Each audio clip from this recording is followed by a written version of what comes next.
यहाँ सितारे बोलते हैं।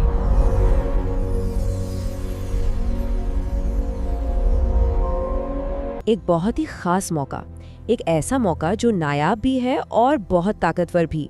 उसका दरवाज़ा हमारे माखज़ के मुताबिक खुल चुका है। तो ये सब है क्या? चलें ज़रा इसकी गहराई में उतरते हैं। माखज़ एक बहुत ही कह सकते हैं पुरउम्मीद बात से शुरू होता है। कहा गया है, अगर कामयाबी और दौलत की ख्वाहिश है तो समझें कि अच्छा वक्त शुरू हो गया है। अब ये एक बहुत बड़ा दावा है, तो देखते हैं कि इसके पीछे आखिर तफसीलात हैं क्या। तो सवाल ये है कि ये मौका आखिर है कब? हमारा आज का ये तज्ज़िया इसी पहले हिस्से पर मरकूज़ है, यानी 10 दिन के एक ख़ास मौके पर। अब जो चीज़ इस मौके को वाकई दिलचस्प बनाती है ना, वो है इसका बिल्कुल मखसूस वक्त। माखज़ के मुताबिक ये ख़ास दौर 10 अप्रैल से शुरू हो रहा है और 20 अप्रैल को ख़त्म हो जाएगा, यानी सिर्फ़ और सिर्फ 10 दिन। एक मुख्तसर सी मुद्दत जिसे कामयाबी हासिल करने के लिए इंतहाई अहम करार दिया गया है। अच्छा, तो इस दौर को इतना ख़ास कहा क्यों जा रहा है? माखज़ का कहना है कि ये इल्मी राज हासिल करने का वक्त है। अब ये इल्मी राज क्या है? ये एक ऐसा तसव्वुर है जो आम समझ से बालातर, किसी गहरी बसीरत, किसी गहरे इल्म की तरफ इशारा करता है। इस पूरी पेशगोई की बुनियाद फल्कियात पर है, यानी इल्म नजूम पर। कहा यह जा रहा है कि ज़ुहल यानी सैटर्न अपनी जगह से हरकत कर गया है और मुश्तरी जुपिटर उसने अपना फैज़ फैला दिया है। और जो लोग इल्म नजूम को समझते हैं वो जानते हैं कि सैयारों के इस तरह की हरकत को अक्सर बहुत बड़ी तब्दीलियों और अहम वाक़यात का इशारा माना जाता है। ठीक है, तो ये तो हो गई सैयारों की बात, लेकिन सवाल ये है कि ये मौका ख़ास तौर पर किन लोगों के लिए है। यहाँ माखज़ कुछ ख़ास बुर्जों की निशानदेही करता है जिनके बारे में कहा गया है कि उन्हें इससे सबसे ज़्यादा फ़ायदा पहुँचने वाला है। तो वो 5 खुशकिस्मत बुर्ज कौन से हैं? वो हैं असद, जद्दी, मीज़ान, अकरब और कौस। माखज़ का तो यहाँ तक दावा है कि इन 5 बुर्जों के हामिल अफराद के लिए ये 10 दिन ज़िंदगी बदल देने वाले साबित हो सकते हैं। लेकिन बात यहाँ ख़त्म नहीं होती। सिर्फ खुशकिस्मत बुर्ज से होना ही काफ़ी नहीं है।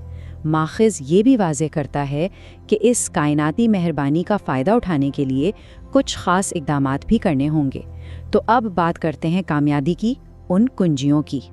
इस मौके से भरपूर फ़ायदा उठाने के लिए माखज़ ने 3 किस्म के आमाल बताए हैं। पहली है सही ज़हनियत, दूसरी है मुनासिब तर्ज़ अमल और तीसरे हैं कुछ ख़ास वज़ाइफ। तो सबसे पहले बात करते हैं ज़हनियत की। माखज़ यहाँ 3 चीज़ों पर बहुत ज़ोर देता है। पहली है हाजिर दिमागी, यानी हर लम्हा बाखबर रहना, फोकस्ड रहना। दूसरी है मुस्तकिल मिजाजी, मतलब अपने मकसद पर डटे रहना, हिम्मत ना हारना। और तीसरी है मीठी ज़ुबान, यानी बातचीत में शाइस्तगी, जो ज़ाहिर है ताल्लुकात को बेहतर बनाती है। अच्छा, अब आते हैं तर्ज़ अमल पर। यहाँ कुछ बहुत ही अमली रोज़मर्रा के मशवरे दिए गए हैं, जैसे कि हल्के रंग के कपड़े पहनना, बुज़ुर्गों के साथ वक्त गुजारना और ज़्यादा से ज़्यादा पानी पीना। और साथ ही एक चीज़ से परहेज़ करने को कहा गया है, और वो है गहरे रंग के कपड़े। तो इन सब आमाल का नतीजा क्या होगा? माखज़ के मुताबिक ये तर्ज़ ज़िंदगी अपनाने से 2 बड़े फ़ायदे होंगे। एक तो कामों में आसानियाँ पैदा होंगी और दूसरा दुश्मनों के शर से भी हिफाजत मिलेगी। अब हम आते हैं आखिरी और शायद सबसे अहम हिस्से की तरफ, यानी वज़ाइफ।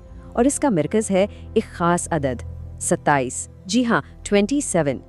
ये एक ऐसा अदद है जिस पर माखज़ ने बहुत ख़ास जोर दिया है। तो करना क्या है? ये एक आयत है जिसे 27 मरतबा पढ़ने की हिदायत की गई है। आयत है नस्रुन मिनल्लाहि व फतहुन करीब। इसका मतलब है अल्लाह की तरफ से मदद और एक करीबी फतह। माखज़ का कहना है कि कोई भी अहम कदम उठाने से पहले अगर इसे 27 बार पढ़ लिया जाए तो कामयाबी मुक़द्दर बन सकती है। तो आखिर में ये पूरा तज्ज़िया हमें एक बहुत गहरे सवाल के सामने ला खड़ा करता है। सवाल ये है कि क्या तकदीर कोई तयशुदा वादा है जो बस पूरा होकर रहता है, या फिर ये एक ऐसा इम्कान है जिसे सही आमाल और सही वक्त पर अपनी कोशिश से खोलना पड़ता है? ये एक सोचने वाली बात है।